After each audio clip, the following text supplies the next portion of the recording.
Okay, folks, we have come back. Let's start case 17 of the altered present and travel through time. We're back in 2029, but things have gone completely hangwire. Rebel without a pulse.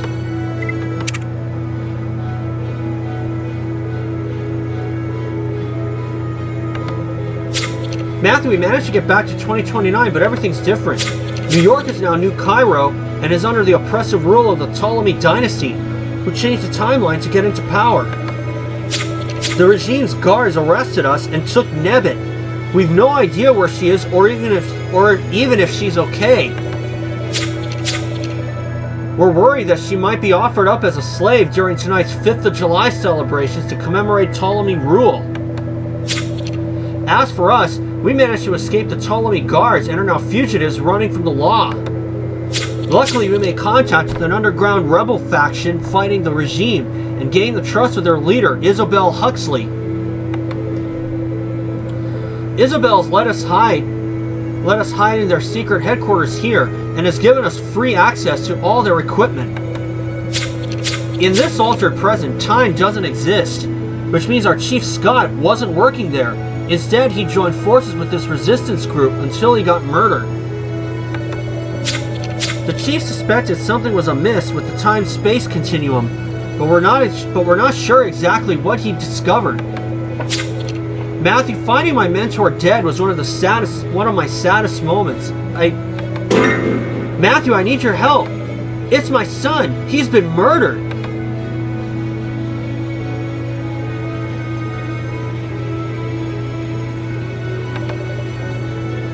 It just can't be. Isabel, please try to calm down and tell us what happened.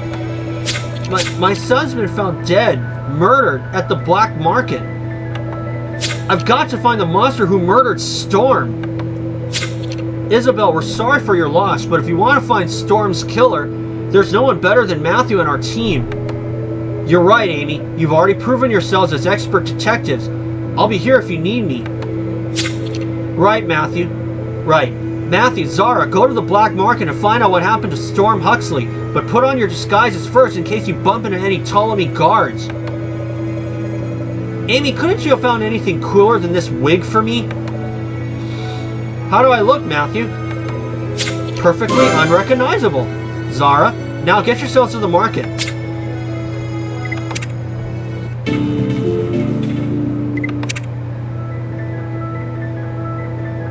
I have a friend with that name, Storm.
Okay.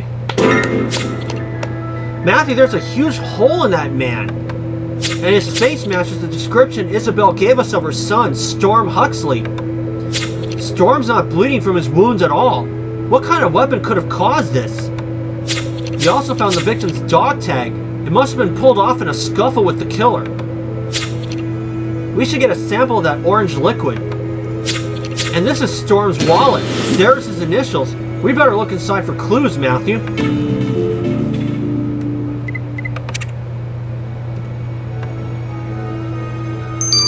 Oh, darn it.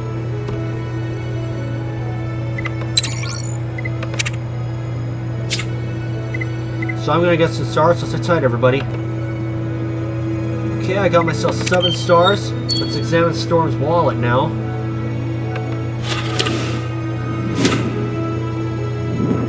lot of condoms in there.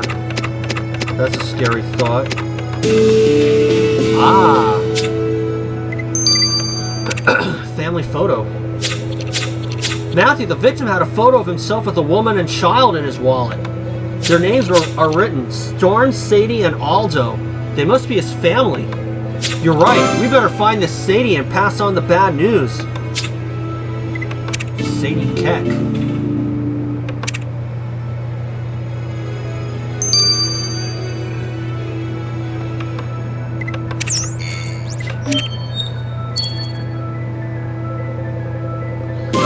Hey dudes, what you in the market for today? I got some sweet vintage iPeach watches just come in.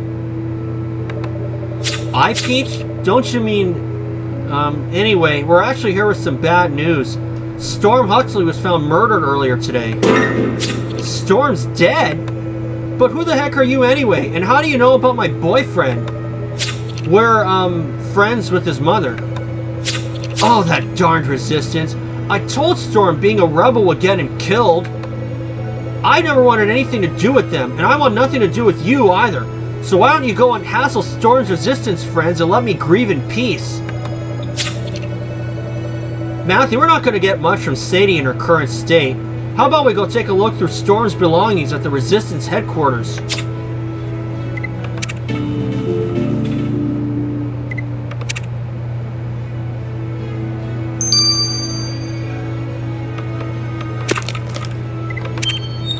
Dog tag out of the way first.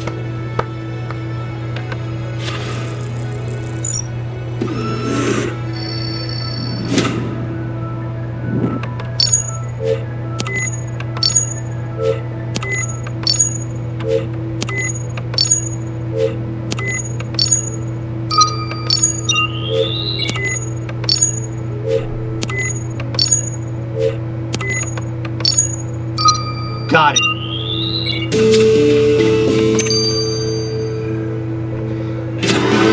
We got a sample of the orange liquid left by the killer on the victim's dog tag, Matthew. Now let's hope Theo will be able to use the tools the resistance have to analyze the substance.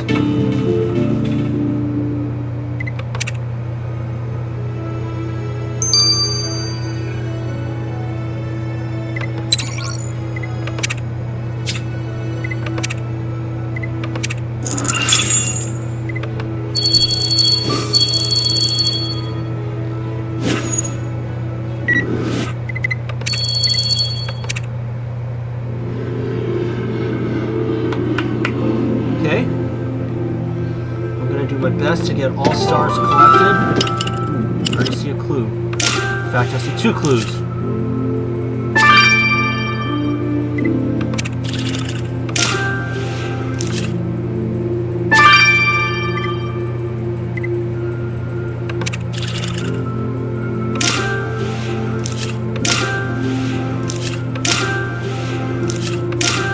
Here we go.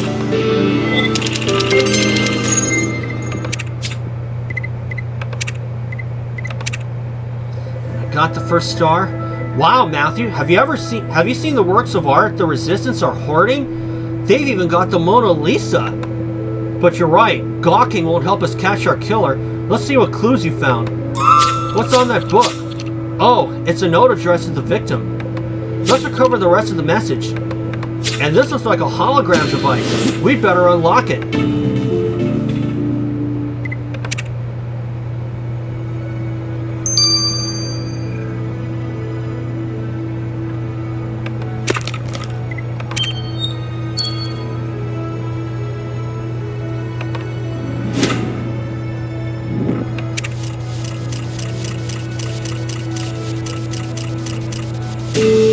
Lesson at 6, don't be late.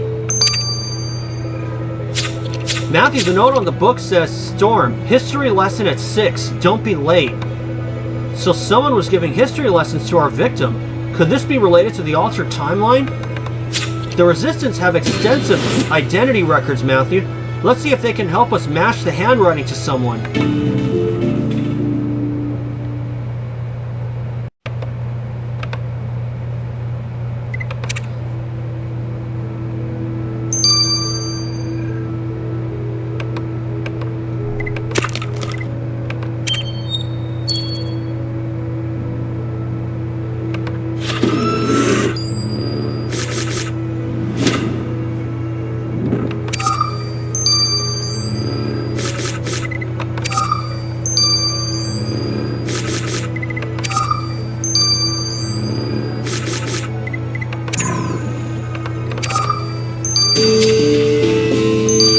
Sirius Atwood. Matthew, the records show that the note to our victim was written by a Sirius Atwood. It also said that Atwood's a historian helping out the resistance. Let's talk to him.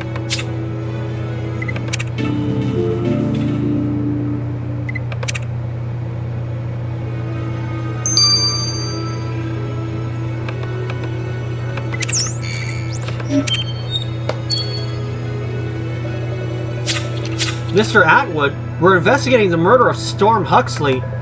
Ah, yes, a man slain in the prime of his youth, just like Joan of Arc before him. We understand you're a historian helping the resistance? I am indeed. It is my mission to acquire as many historic objects as I can, such as the ones you see around you.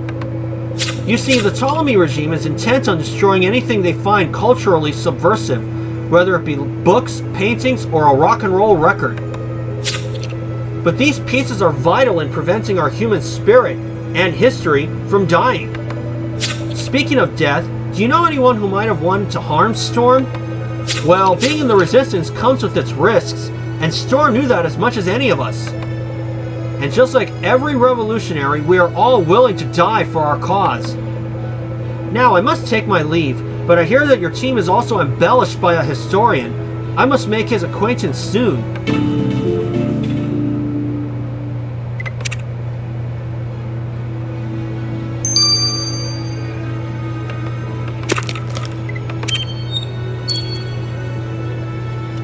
I think I have enough to be able to get through all this, no problem.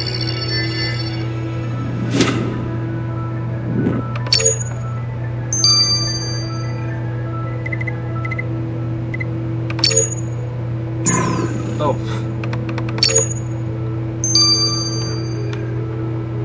Hologram.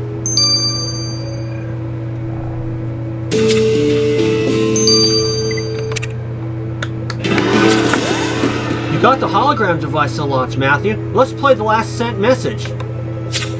Mom, I'm still mad as hell about our fight last night. We need to talk. So our victim had a fight with Isabel Huxley last night? Isabel didn't mention this. We should ask her about it.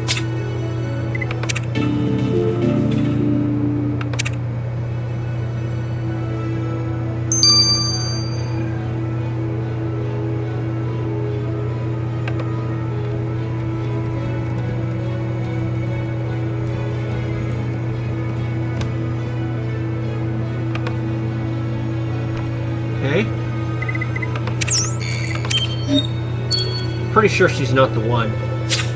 Matthew, got any leads on my son's murder? Well, we found out that you and Storm argued last night. Why didn't you tell us about that? I didn't think it was important. Storm and I had our clashes, but doesn't every family? Granted, leading a group of rebels in a totalitarian regime doesn't leave much time to be an attentive mother. So your argument had nothing to do with your son's death. It was just a silly tiff about him not checking in with me, though, enough. Although, if we hadn't fought, Storm wouldn't have run off and might still be alive.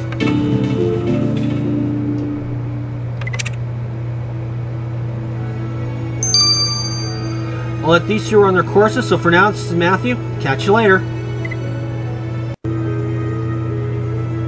Okay, we are back. Let's get the results of the autopsy of Storm. Oh, Matthew, seeing the resistance leader's dead son has got me fretting about my grandchildren. I can imagine, Janice. It's times like these I'm relieved that I don't have a family. We are your family, Zara. You're right, Janice, and I'm glad I know where you all are.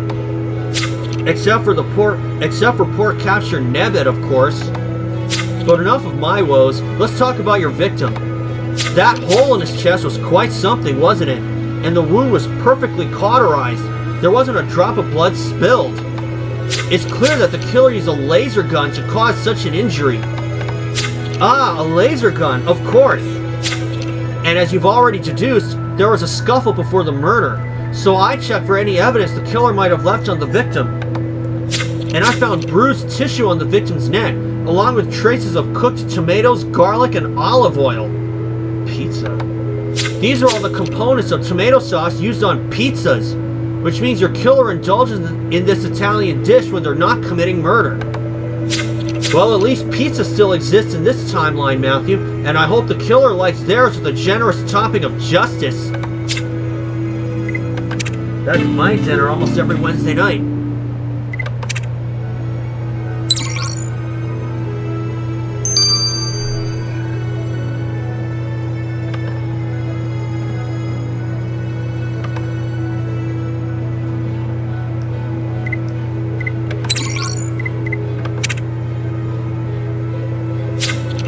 Wow, Matthew, I almost didn't recognize you in your disguise. Yeah, Matthew looks amazing, while I'm stuck with this boring wig. Zara, you could be wearing a sack and you'd still be the least boring person in the room. That's because you're biased, Theo, and sweet. But we'll talk more about that once we solve Storm Huxley's murder. For now, why don't you tell us about the orange substance we found on his dog tag? Well, the sample took a bit longer to analyze with the limited equipment we have, but I finally figured it out. The orange liquid was a melted vitamin D tablet. Vitamin D is what we get naturally from the sun to keep our bones and teeth healthy. Janice confirmed that there were no supplements in your victim's system, so it's your killer who needs a vitamin D boost. Vitamin D supplements may keep our killer healthy, but it won't help them run from us, Matthew.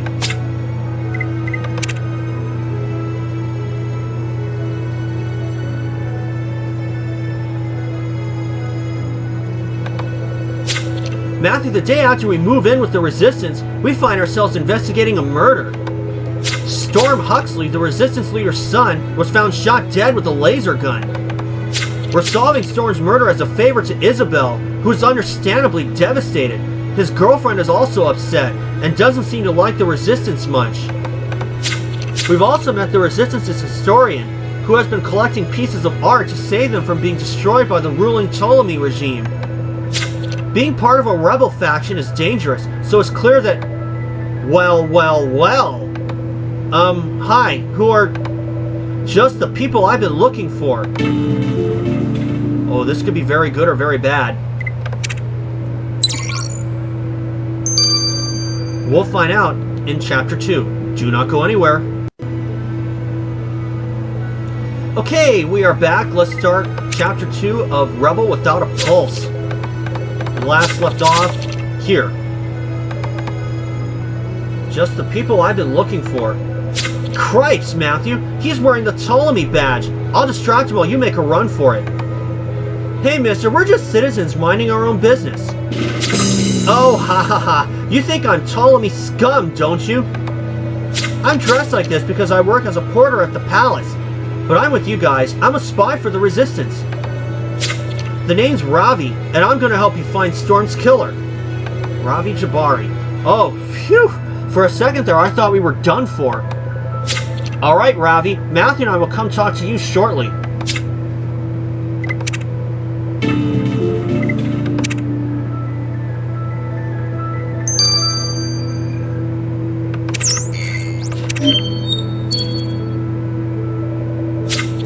So, Ravi, you're a spy for the Resistance.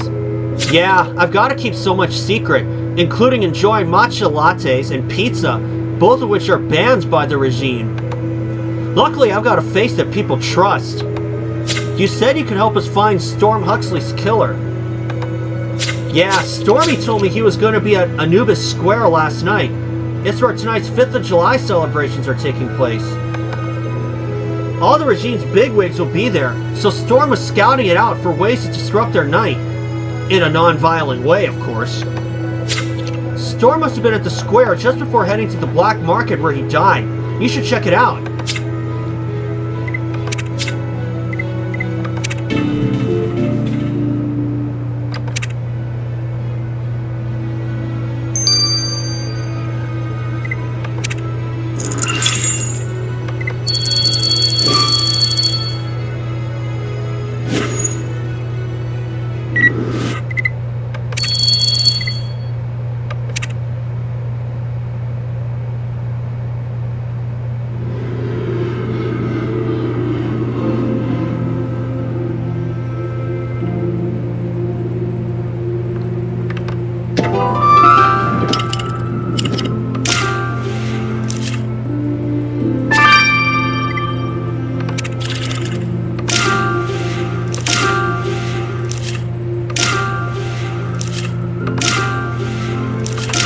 Got it. I'm going to get the first star.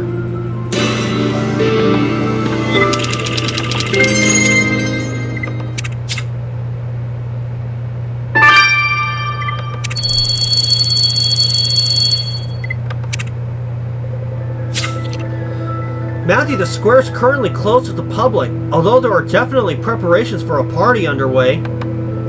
Check out this bin of patriotic accessories, for example. There might be something hidden in it. Let's rifle through it. You also found this voice recorder. Let's press play. Well, we'll come to the 5th of July. No, that's not right. Hello, you beautiful, beautiful Ptolemeans?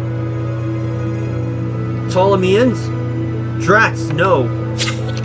Matthew, sounds like someone's practicing a speech. Do you think it's the host of tonight's celebrations? There's a faded name engraved on the machine. Let's recover it.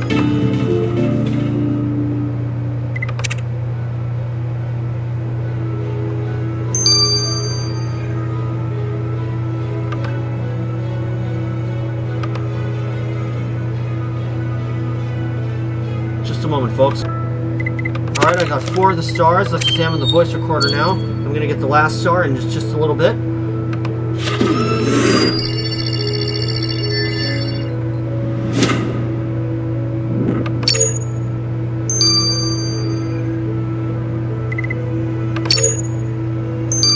E. Donkin.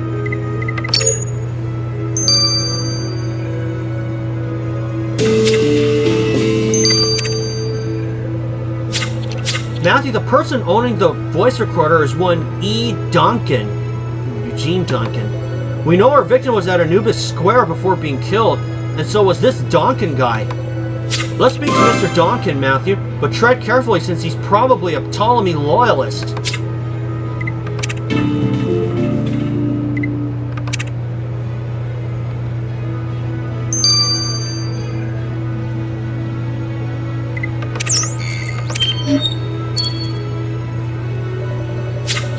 Mr. Donkin, we believe this voice recorder belongs to you. Oh, I've been fretting monstrously about it. May Rod's light shine upon you for all eternity. I suppose you'll be wanting a photo, me being a celebrity and all. It's enough of an honor to meet you, sir. I take it you're hosting tonight's 5th of July celebrations? As the esteemed spokesman for the Ptolemy family, it is my supreme privilege to do so. I trust you'll be at Anubis Square tonight to bask in the glory of our divine leaders? Absolutely, but one person who won't is our friend, Storm Huxley. He died and we're trying to figure out what happened to him. Storm was at Anubis Square just before he got killed. Might you have seen him? Can't say I recognize the fellow, although if he got himself into such trouble, he probably wasn't an upstanding citizen anyway. You should stop fraternizing around with such unsavory individuals, for your own sake.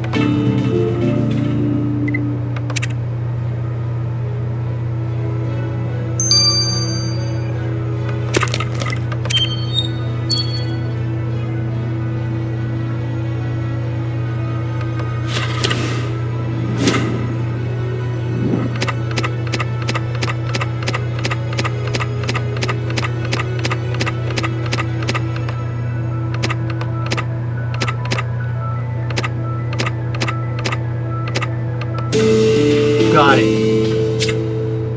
The laser gun. Holy cow, Matthew! There was this laser gun hidden in the bin of celebration things. Could it be our murder weapon? We need to get the gun to Theo, see if there's any evidence on it.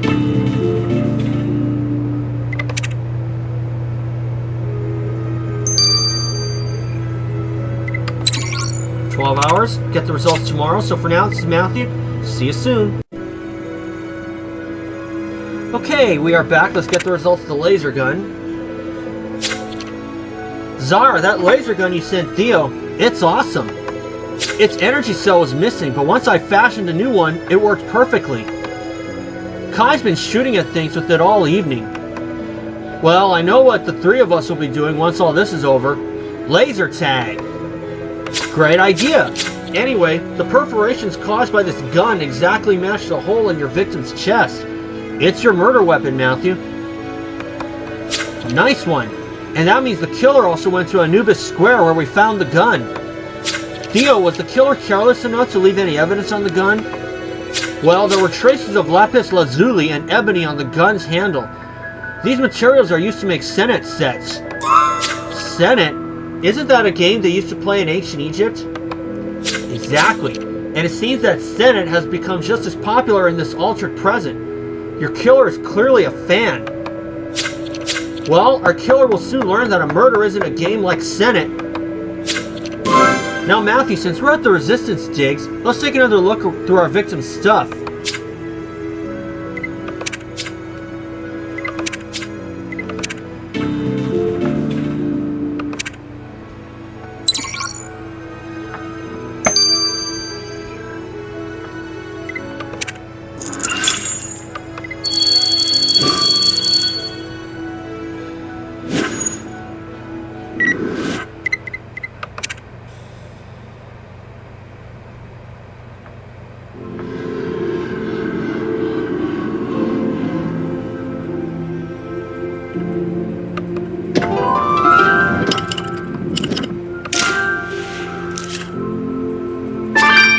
Locked box.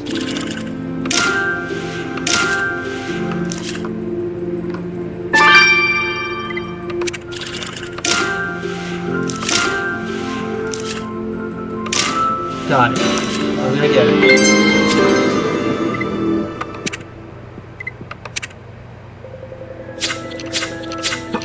Matthew, this box is labeled 5th of July Project, and it has our victim's name on it. Let's open it. And we should tape up this torn paper, too.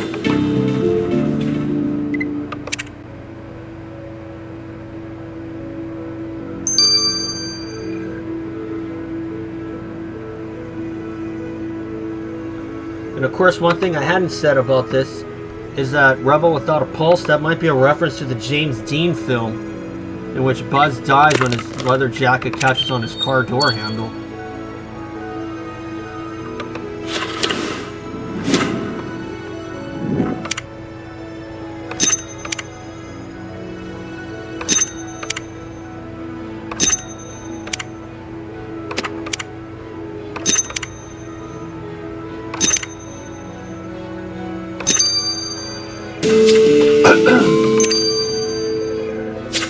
Matthew, looks like our victim's young son drew this picture. Here he is, sick in bed. And that's his mom and dad standing near him. They don't look happy. Do you think Storm and Sadie were having relationship problems, Matthew? Let's ask Sadie about this drawing.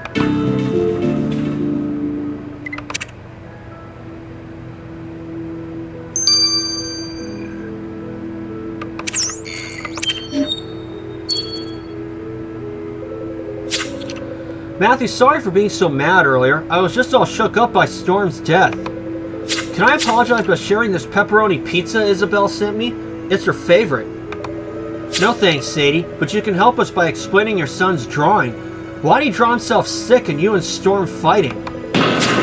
Because poor Aldo almost died recently. He caught measles, and it was all Storm's fault because he refused to get our boy vaccinated. Why would a Storm want your child vaccinated?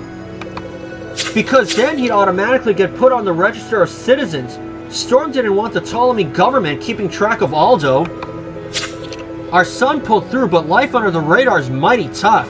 The only medicine easily available is vitamin D, and that don't fix much. So you blame Storm for Aldo almost dying. Did you harm him in revenge? Of course not. For all Storm's faults, he was still the father of my child.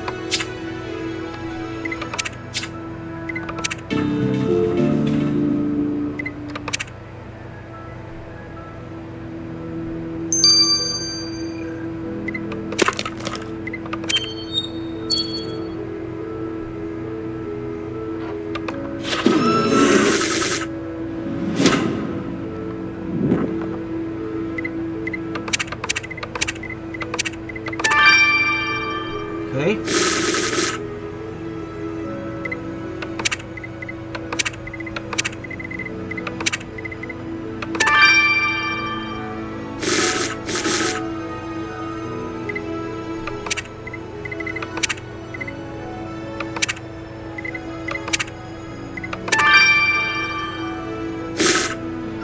Got it.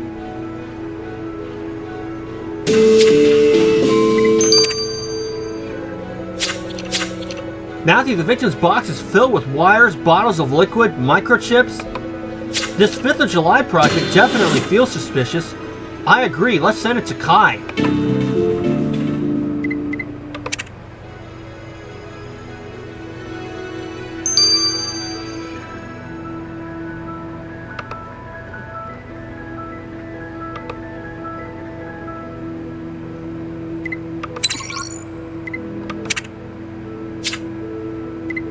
And I'll see you guys when this is done. Okay, we are back now. I got a little bit tied up in other plans. This 4th of July weekend. Matthew, I thought the resistance only used peaceful ways to protest. That's what they told us, Kai. So why was the victim hoarding materials to make a homemade bomb? What? Storm was making a bomb? Yes, and since his box of supplies was labeled the 5th of July project, I'll bet he was planning to set the bomb off at tonight's celebrations. That explains why Storm was at Anubis Square earlier. Matthew, we should ask Isabel if she knew about her son's plans to bomb the square.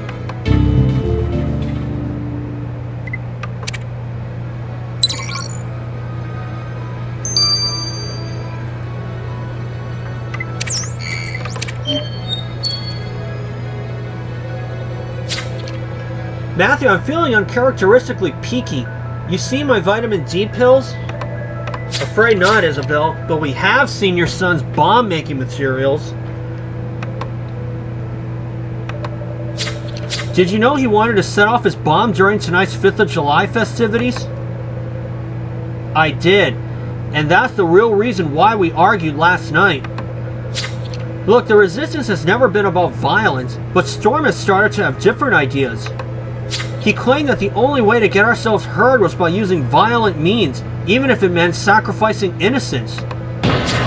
He was treating people like pawns in a game of Sinet, but he just didn't care. Isabel, did you sacrifice your son to save innocent people? Harsh words were the extent of my anger towards Storm, I assure you. And now I'll never be able to make up with him.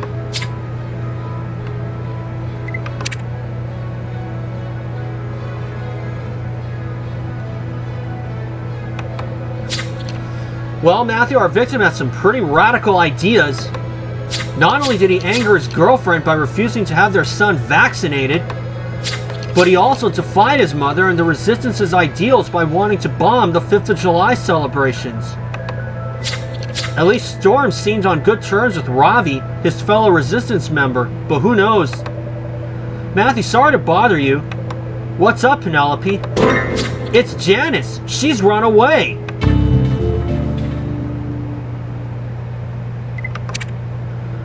Oh my goodness sakes. We'll have to find Janice in Chapter 3. Stay right where you are. And we've returned. Let's start Chapter 3 of Rebel Without a Pulse. We last left off with Janice running off. Right here. Janice has run away? Why? Where? She mutters something about the black market and then bolted out without even putting on a disguise. It's not safe for Janice to be outside. What if she runs into a Ptolemy guard? Matthew, I understand how worried you were when I ran off with Alexander, but this is even worse. We're wanted criminals. Don't worry, Penelope. We'll find Janice. Matthew, let's run to the black market.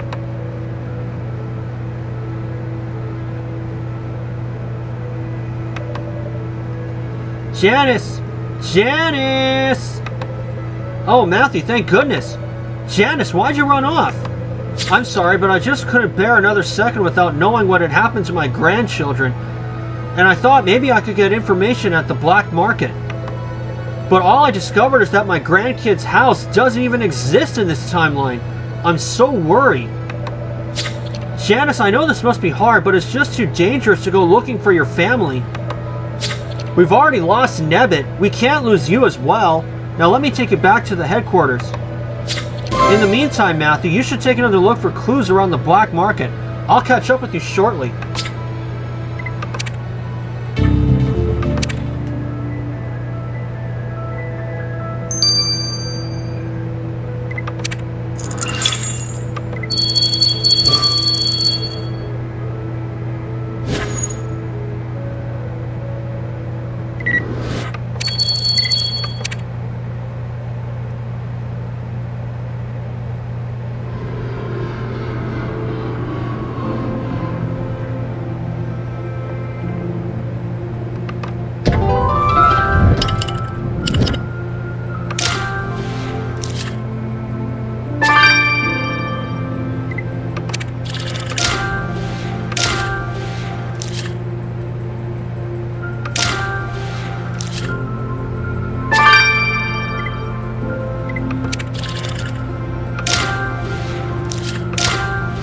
go.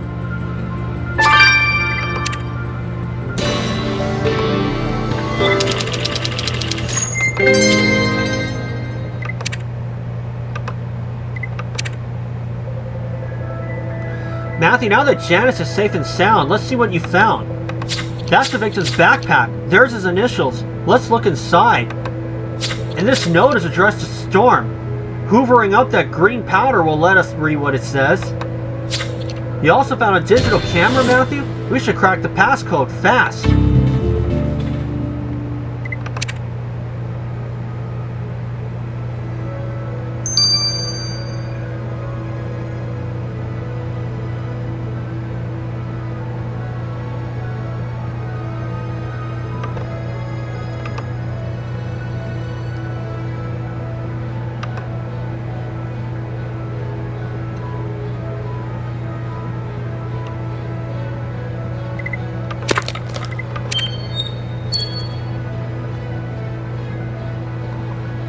I will be speeding up the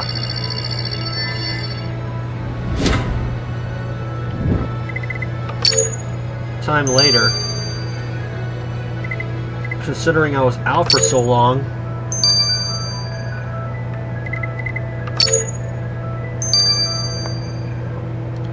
Almost like Leibovitz. You got the camera from the crime scene unlocked, Matthew. Penelope will be fastest at sifting through the photos.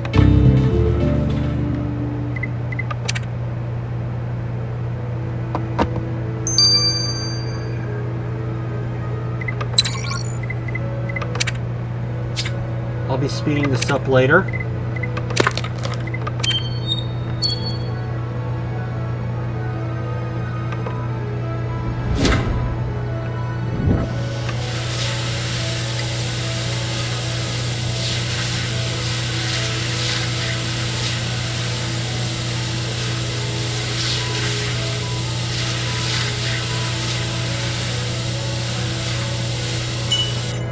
Storm, how dare you accuse me? Matthew, the note to Storm says, how dare you accuse me? That's not much to go on. Let's see if microscoping the green stuff that was on the note can help us identify the author.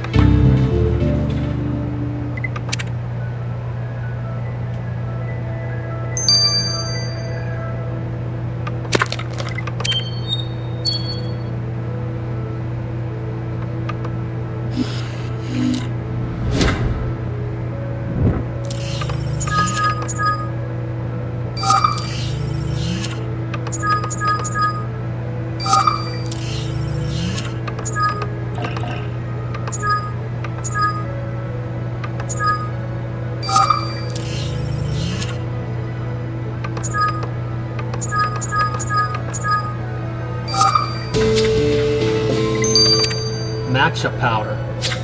The green particles on the victim's note are matcha powder. Oh yeah, Ravi mentioned drinking matcha lattes. Good memory, Matthew. We better ask Ravi what the victim was accusing him of in his note.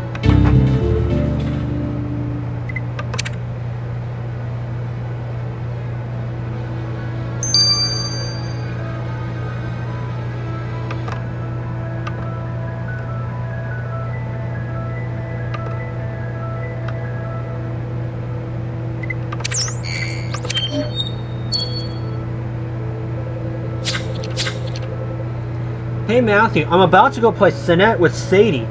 Thought it might help take our minds off Storm, you know. Before you do that, we found your note to Storm. What was he accusing you of? Ugh, Storm thought I was a traitor to the Resistance. He thought I'd been turned and was working for the Ptolemy family for real. I'm already in enough danger at the Ptolemy Palace. I couldn't let Storm turn the Resistance against me too. And you accusing me doesn't help either, Matthew, so please stop.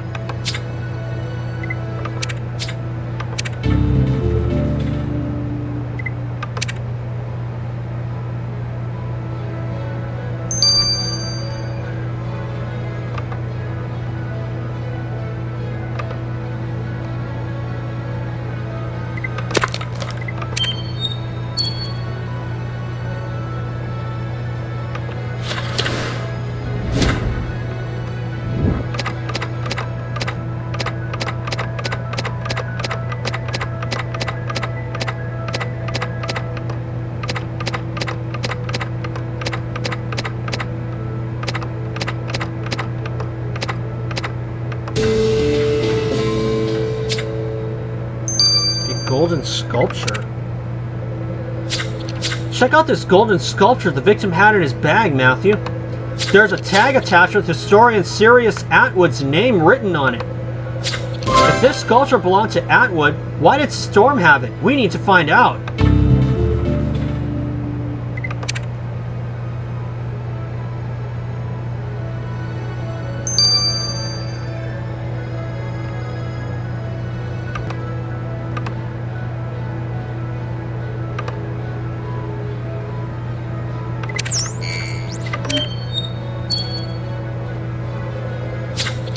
Have you seen Ravi, Matthew? He asked me to bring him some of my vitamin D lozenges.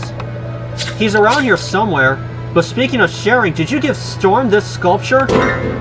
I most certainly did not. Storm stole this priceless artifact from me. Why would Storm steal from you? You were on the same side. For his own financial gain. The boy thought money was more important than saving art. Anyway, I'd recently noticed that certain items were missing from my collection. Then I realized it was Storm's doing. He was selling my precious pieces at the black market. I confronted Storm, but he said we needed money more than pretty sculptures. He was a shameless thief and a Philistine.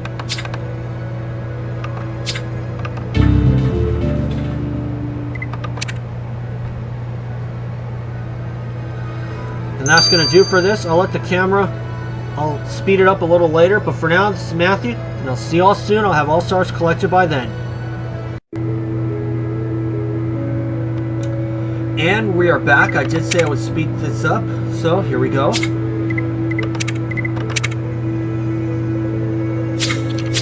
Matthew, your victim had a secret admirer, or should I say stalker. So you found photos of Storm on the digital camera we sent you, Penelope? Well, mostly the camera contains snaps of the victim's, behind. What's more, the photographer followed Storm all the way from Anubis Square to the black market, where he was murdered. Could you work out who Storm's stalker was? Yes, because he'd taken multiple selfies. It was Eugene Duncan. Wait, so Eugene, the Ptolemy spokesman, had secret hots for our victim, but he told us he didn't recognize Storm. Duncan has some explaining to do, Matthew, but remember, he's with the enemy, so be careful.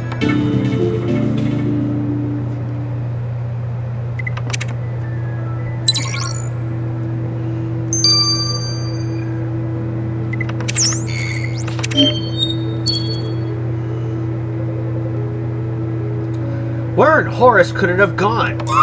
Looking for this camera, Mr. Duncan? We saw it has photos of our friend Storm, but you told us you didn't recognize him. Darlings, I meet so many people. How can I be expected to remember them all? Let me take another look. Ah, yes. He was the boy with the delicious tush. Isn't he delightfully attractive? I guess Storm was good looking, but... Look, being famous means most people don't want to deny me. So what if sometimes I enjoy an eyeful and then make my move? It's my only vice, aside from the odd slice of pizza or game of Senate. And how did Storm react to your making your move? He refused my advances. Can you believe it? No one refuses me. If they do, they soon come to regret it.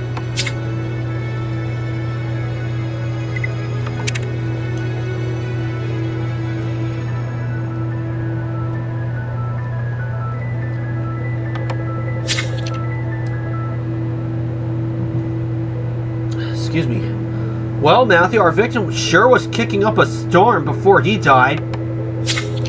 Storm Huxley riled up two of his resistance pals by stealing from one and accusing another of being a traitor. Ptolemy spokesman Eugene Duncan also hinted that nobody rejects his advances. What if Storm put up a fight and he retaliated? Matthew, we're only a few clues away from solving this murder mystery. Let's take one final look around the square where we know both the victim and the killer went.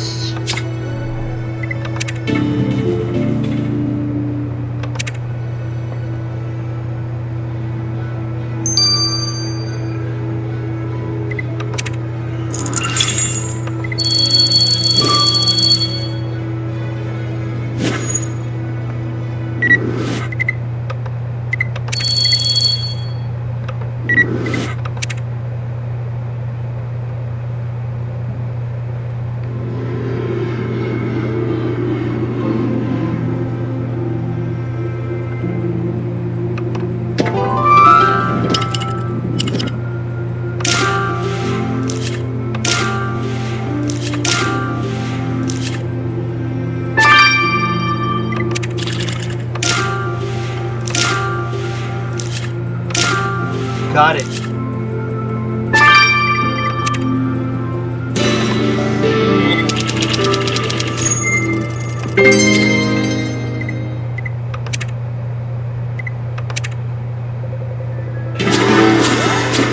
Matthew Kai said that the laser gun used to kill our victim was missing its energy cell, and this cell looks the perfect size for our murder weapon.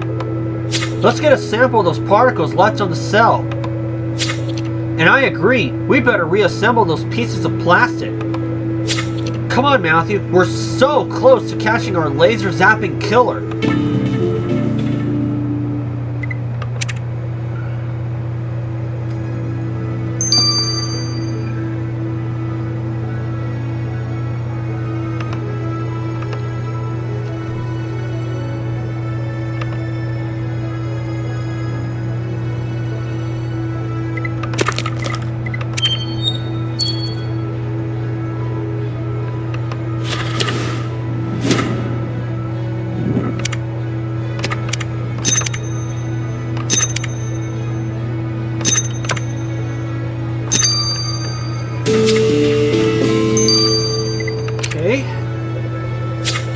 Matthew, these goggles say laser protect on them. Wait, as in protect your eyes from the flare of a laser gun? Matthew, these must be the goggles the killer wore. Let's send them to Theo.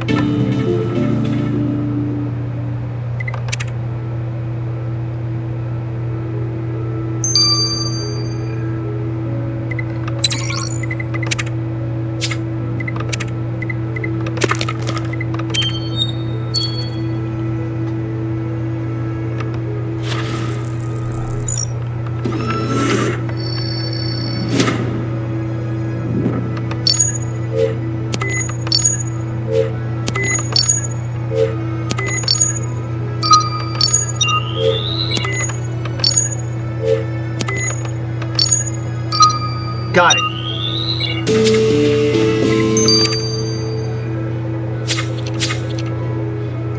We should get the particles from the laser gun's energy cell directly to Theo, Matthew.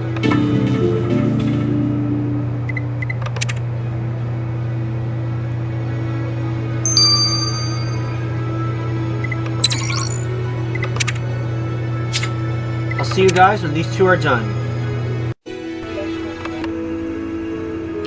Okay, we are back. Let's get the results of the protection goggles. Jack, I'm worried about Nebbit too, but she's a tough cookie.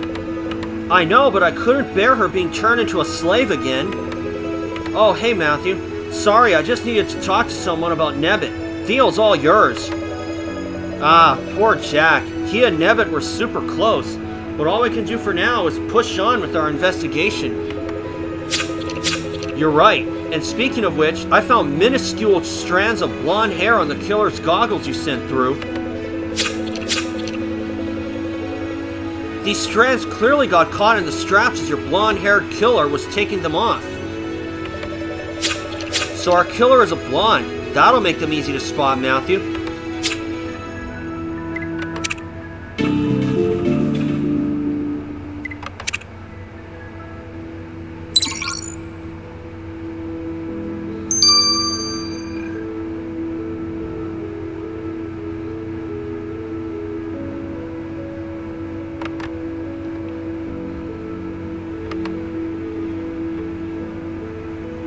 Okay.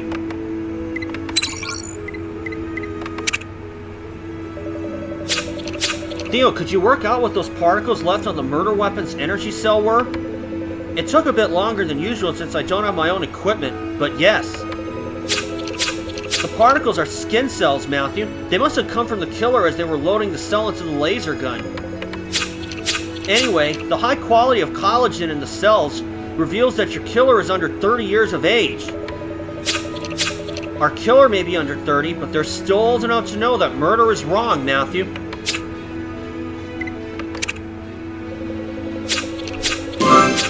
Right, Matthew. We've collected enough evidence to nab the person who murdered resistance fighter Storm Huxley. Let's go get him.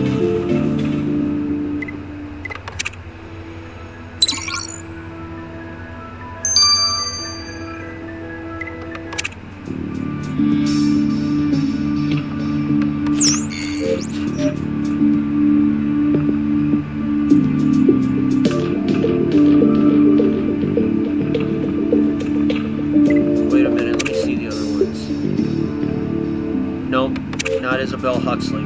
It's certainly not Sirius Atwood, and it's not Ravi Jabari.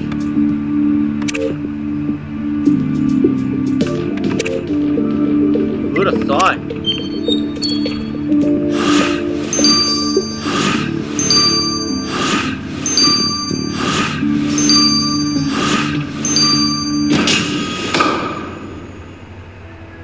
Girlfriend.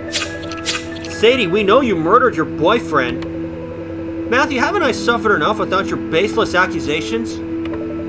There's nothing baseless about them. You attacked Storm with a laser gun at the black market, and then discarded your weapon in Anubis Square. Why would you think that has anything to do with me? Because your skin cells and hair were all over the energy cell and protection goggles you used. What confuses us is why you killed the father of your child.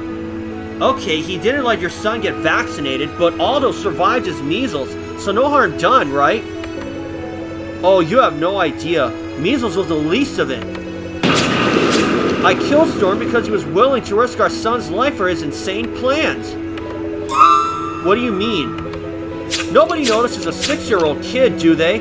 So Aldo was the perfect way for Storm to do things like spy on people and to sneak into places and plant bombs. But you know the worst part of it? He was brainwashing our child. Aldo wanted to help Storm. As a mother, I had no choice but to protect my son. And so you killed Storm. At first I tried to reason with him when I confronted him tonight. I grabbed him, begging him to stop. But he just wouldn't listen. So I did what I had to do to save my son, and I don't regret it one bit.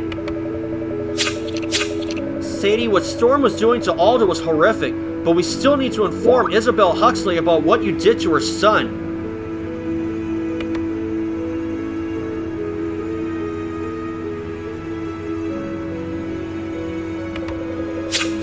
Sadie, how could you kill my only child? Because your only grandson's life was at stake. Storm wanted to use Aldo in his violent plans, and he didn't care if it cost his life. I agree that Storm had been getting totally out of control, but surely there was a way to stop him that didn't involve murder. Look, do whatever you want with me, as long as you promise you'll look after Aldo. There's already enough bloodshed in the world, and I'm not about to add to it. You'll find out soon enough what I decide to do with you. Matthew, you proved yourself once again to be a worthy investigator. Thank you for solving Storm's murder and helping me gain closure.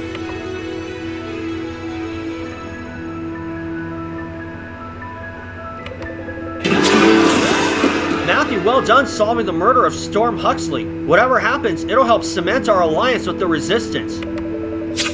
This case shows how desperate times can drive people to extreme lengths. Sadie killed Storm, but only to save their son from becoming a soldier in his father's violent crusade. The victim wanted to use him to plant bombs and the like. What a jerk.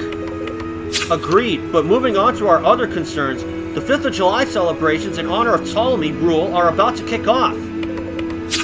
It's highly likely we'll discover Nebit's fate during this event, so we'd better get there before it starts.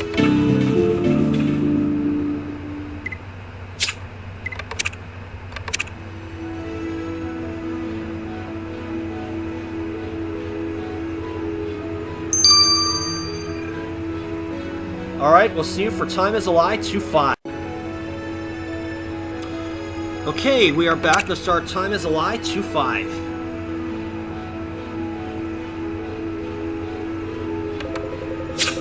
Matthew, now that we've solved the murder for the Resistance, it's time to attend the 5th of July ceremony.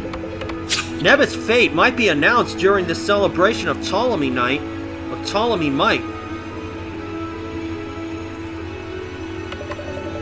Yes, and I'm ready with my disguise. Jack, you look about as dumb as I feel in mine, but at least nobody will recognize us. Anyway, I don't see Nebit anywhere. Well, if they're going to present her as a slave for the Ptolemies, they're probably keeping her hidden for now. Oh, look, Matthew, the ceremony's about to start. Eugene Dawkins just come on stage.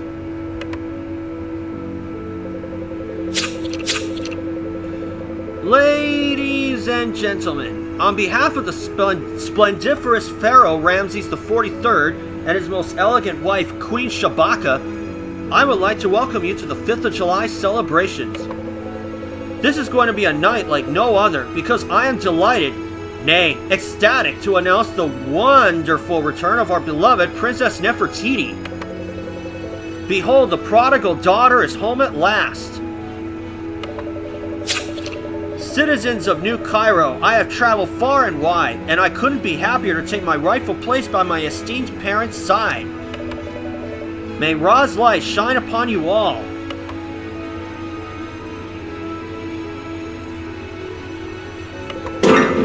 Matthew, was that... Did we just see Nebet on stage? Yes, and they said Nebet was the Ptolemy's daughter, but that makes no sense. How could Nebet be a princess? She was Cleopatra's slave. I don't understand any of this, Matthew, but one thing's for sure. We need to tell Amy.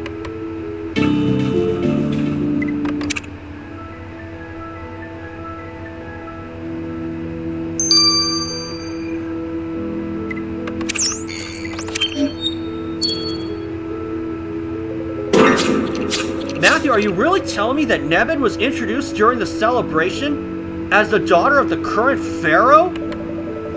Yes, the announcer guy called her Princess Nefertiti and said something about her glorious return.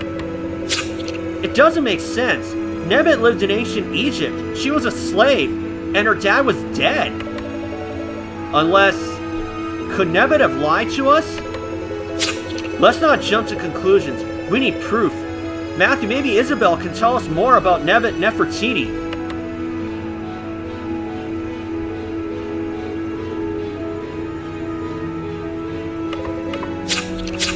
Matthew, I heard your friend turned out to be working for the enemy. While we have no concrete proof yet, it could still be a terrible misunderstanding. It usually isn't in my experience. Anyway, you're in luck. As you know, Ravi works at the palace. He's been searching for information about Nefertiti ever since she got here. I've asked him to drop off anything useful he found in the black market for you. It'll be hidden in one of the delivery boxes. Matthew, I know we're dealing with some staggering discoveries right now, but while I can't help there, I thought I might continue looking into the chief's findings. In that case, you should have a word with our historian. He spent a lot of time with your chief. Alright, Matthew, go with Orlando to speak with Mr. Atwood, and then you can enter the market with Jack to collect Ravi's findings on Nebet. We need answers.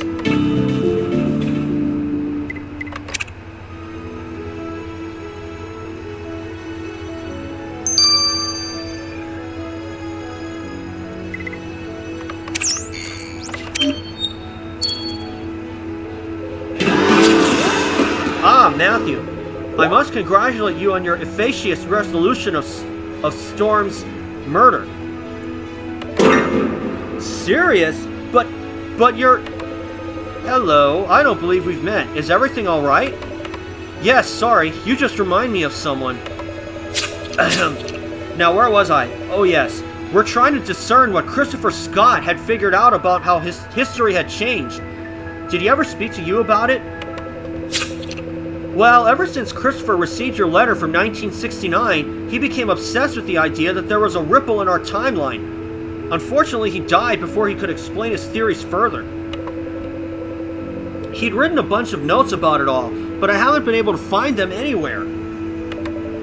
That's incredible. You sound just like... What I mean is, are you sure? They must be hidden somewhere. You're an odd fellow. Anyway, Christopher did say something curious in his last text to me. He wrote, "The offspring of man is my safe space." The offspring of man? Isn't that the famous painting by Rene Magritte?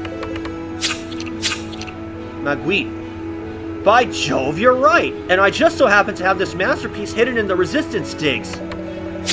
In that case, Matthew and I had better go fetch this painting. Serious? We'll see you around, I'm sure.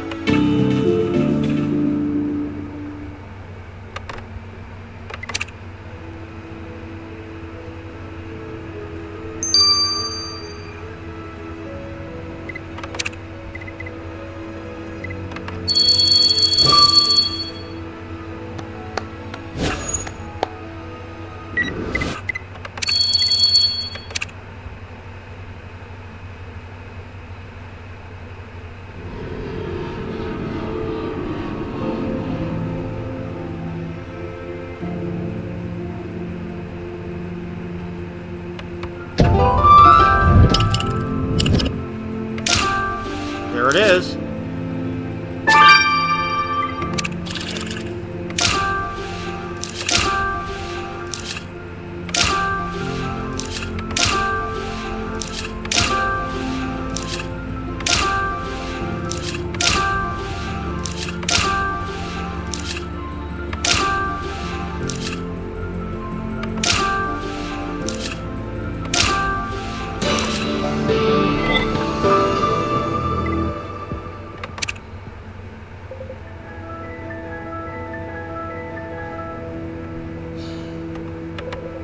I'm sorry, Matthew. Sirius is... I'll explain later. More importantly, here's the offspring of man painting, and there's a lock on the back. Let's get it open.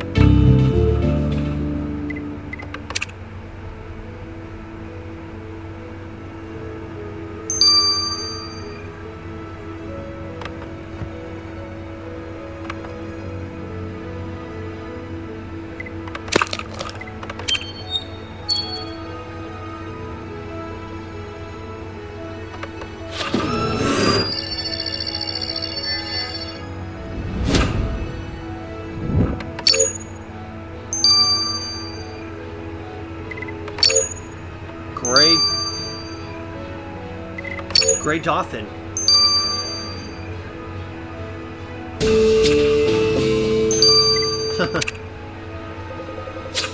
There was a folder hidden inside the Magritte painting, Matthew.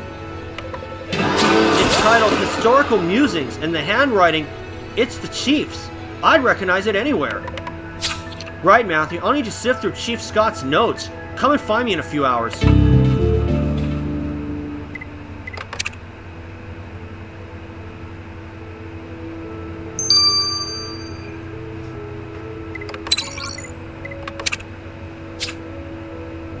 Folks. Okay.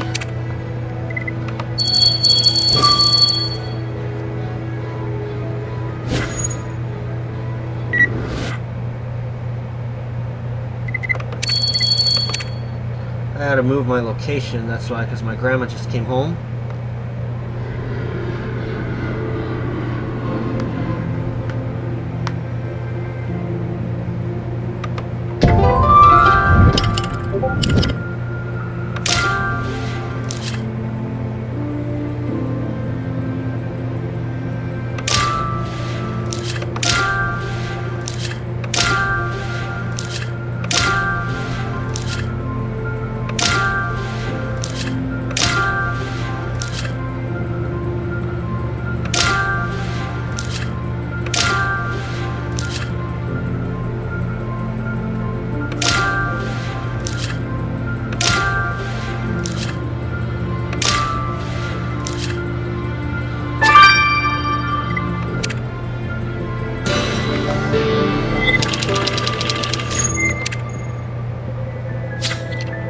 Matthew, Ravi's supposed to have hidden whatever evidence he stole from the palace regarding Nebbit in one of the delivery boxes.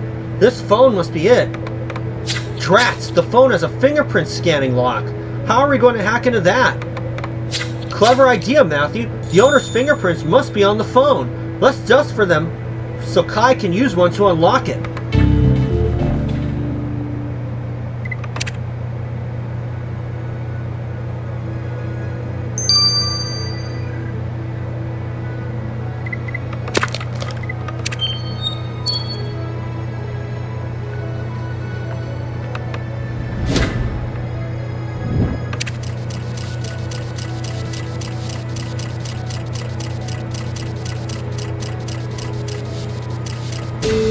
Got it. Good fingerprint dusting, Matthew. Let's hope Kai can lift one and use it to unlock this mysterious phone.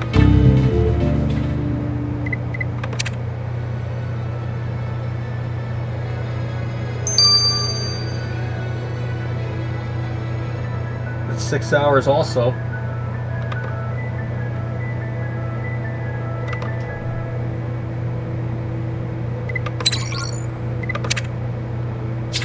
I'll see you guys when these two are done. So for now, this is Matthew. Catch you soon. Okay, we have returned, and let's get the results of the Chief's folder from Orlando.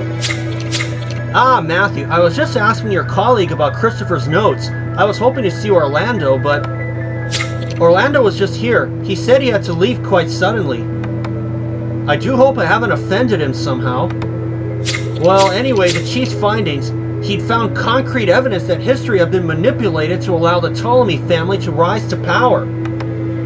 He noticed that there were some famous battles where Egypt had inexplicably won at the last minute, despite being the underdogs. For instance, in this timeline, not only did Egypt fight the English at Waterloo, but they won, even though they were vastly outnumbered and should have been crushed by the British. This unexpected victory led to a Ptolemy rising to the head of the Egyptian army. A succession of similar wins created the world we're in today, with the Ptolemy dynasty reigning supreme. I'd always wondered about these inexplicable victories. The Ptolemies tout them as proof of Egypt's military superiority, but it's now clear that this was not the case. I better go share these feelings with Isabel. Matthew, I know this is a lot to take in. For now, I was hoping, could you come with me and find out what's up with Orlando?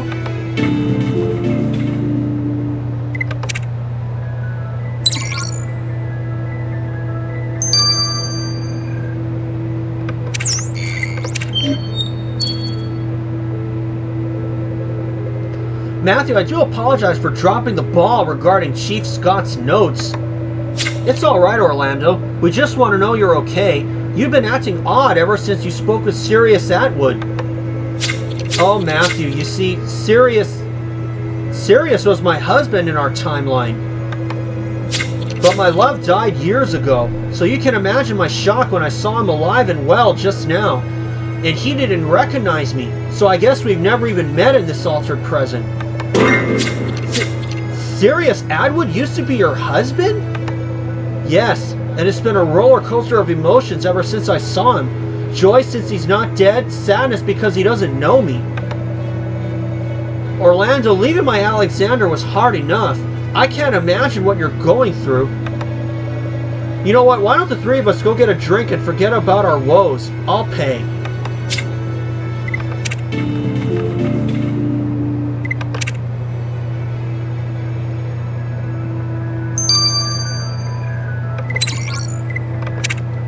Fingerprints from Kai. Kai, find anything on the phone Ravi stole from the Ptolemy Palace? Does it have any insider info on Nebit's situation? Well, I don't know how to tell you this, Jack, but it looks like Nebit really pulled a number on us.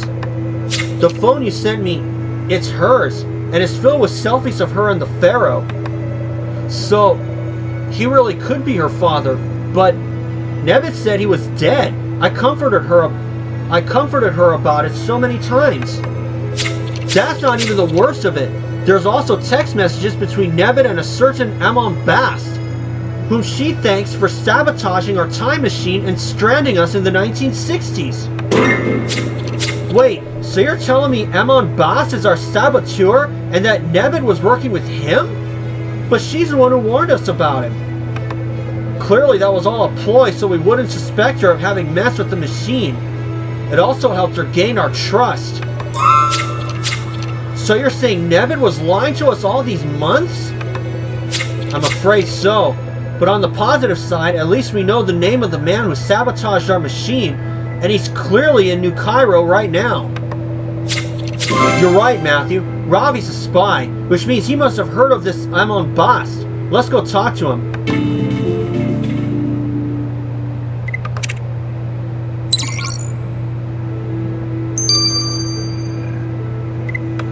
Unbelievable. So Nebit really was a hoodwinker. Or a wolf in sheep's clothing, for lack of a better word. Hope you got the phone, Matthew. It wasn't easy stealing it from Princess Nefertiti. Nefertiti. Yeah, it's going to take a while to get used to Nebit's real name. Sorry, my emotions are running away from me. Do you know anyone called Amon Bast?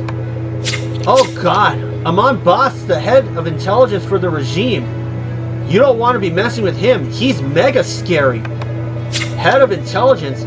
So that's who stranded us in time, Matthew, and probably also who meddled with the timeline on the Ptolemies' behalf. Ravi, scary or not, we've got to know more about what Bast did. Well, Mr. Bast does happen to be hosting a party tomorrow at his place. It's a super VIP, but we could forge an invitation for you. That's if we can get our hands on an original invite. Hang on, didn't you meet Eugene Duncan, the Ptolemy spokesman? He's definitely invited to Bast's party. In that case, we should look for this invitation in Eugene's belongings at the square. But would you mind going with Zara, Matthew? I need some time to myself to process everything, and we should get some food too.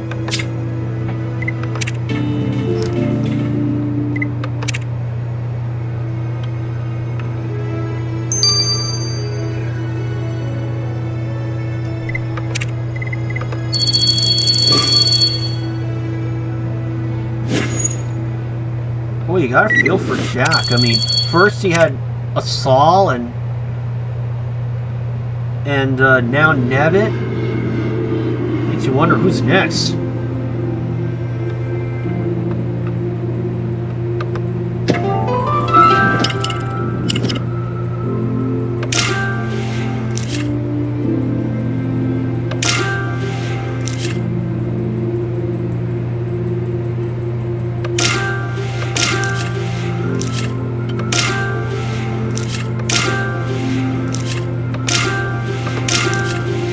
Got it.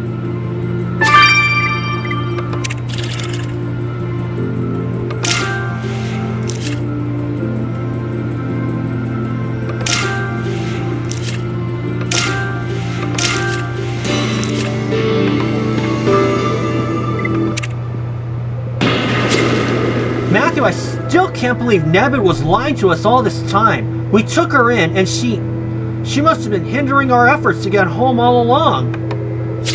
I know. We've got to focus on what to do next. We might not be able to confront Nebbit, her being Princess Nefertiti and all, but we could still get info on her co-conspirator. Eugene Donkin's a guest at Amon Bast's party tomorrow. Let's see if his invitation's in his sequin bag.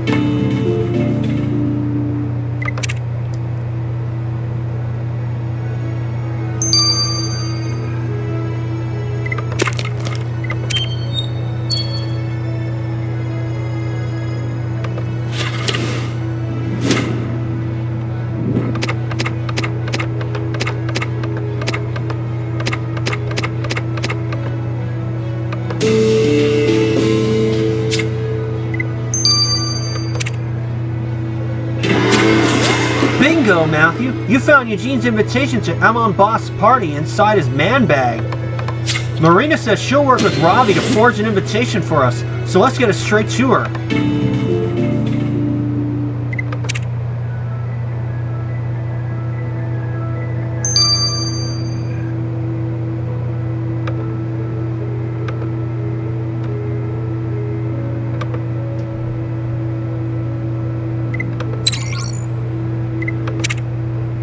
Another 6 hours, but boom, I'm gonna speed it up. Matthew, what a star performer that Nebbit was. Not even I was able to see her true colors. At least I have some good news. Ravi and I managed to forge the perfect invitation to Amon Bast's party for you. That's great, Marina, but the invitation says we're from the French embassy? Yeah, I managed to check the RSVP list and a couple of French ambassadors marked themselves as unable to come. So we're partying in their place. Guess we'll have to brush up on our French, Matthew. Yes. Well, for now, you better get Eugene's own invitation back to him so as not to raise suspicions. You're right. Let's go talk to Duncan, Matthew. I'll flatter him while you slip his invite in his pocket.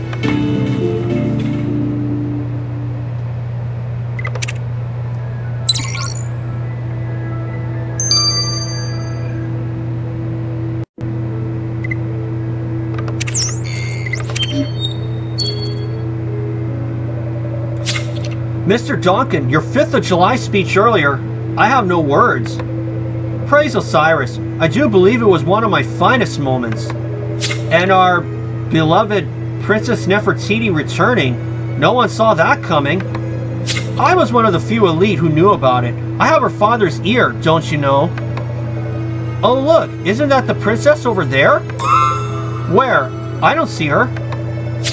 Now Matthew slipped the invitation in his pants pocket. Oh, sorry, it was just a flag. I must have gotten overwhelmed by all the excitement. How about I make you even more excited by gifting you my spare sequin jacket? Cheerio for now.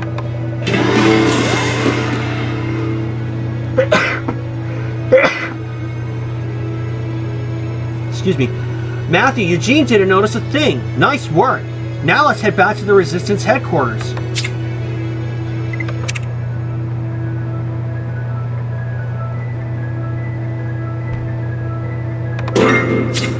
Matthew, is it true? Nebbit lied to us? She's actually the Pharaoh's daughter and has been working with the Saboteur all along? Yes, and she traveled all the way back to ancient Egypt pretending to be a slave, so we take her in. That's twisted. Even Cleopatra really seemed to believe she was a slave. Did Nebbit manage to dupe her too? It's Cleopatra's descendants who are the ones in power today. For all we know, she was in on the whole thing. I'm still wondering why Nebbit did it at all. Amon Boss was there to strand us in the past. Was her task to simply keep a close eye on us? That makes sense. There were several instances where we were close to coming back, and then something went wrong. Remember those treatise pages that conveniently went missing? Oh yes. You even have to wonder whether Kai's illness back in ancient times was entirely accidental. And while Nebbit kept us stranded in time, Amon Boss was free to change the course of the Ptolemies' fortunes throughout history. Nebbit was probably making sure we wouldn't travel to the wrong moments in time and realize what was going on. I can't get over the fact that she betrayed me. We should have listened to Amy and never taken her in. Nebbit was a master manipulator. We shouldn't blame ourselves for falling for her lies. For now, we need to focus on fixing the timeline. Nebbit is untouchable in the Ptolemy Palace, but maybe we can learn how Amon Boss changed history. We've got that forged invitation to Bast's party, but we'll have to tread carefully. He knows exactly who we are. It's a lead we can't ignore. Matthew, put on your best disguise. We're going to infiltrate the most high-stakes party of our lives.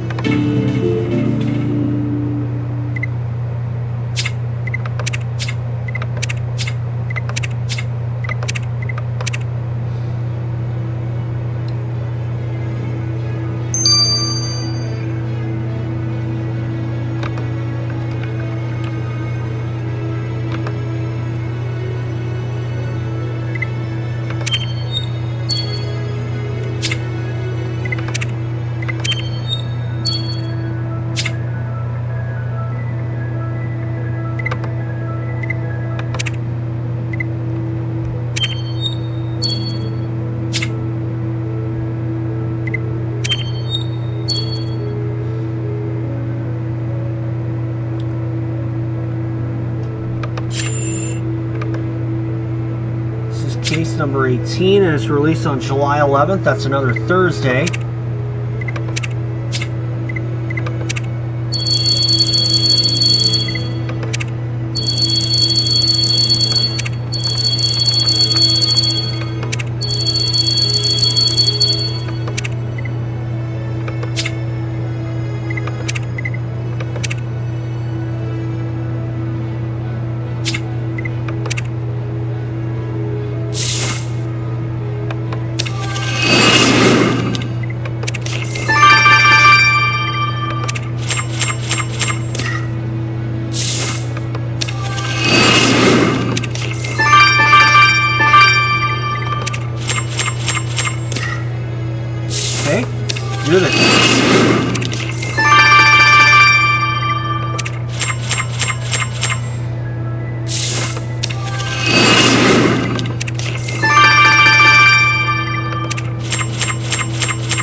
All right.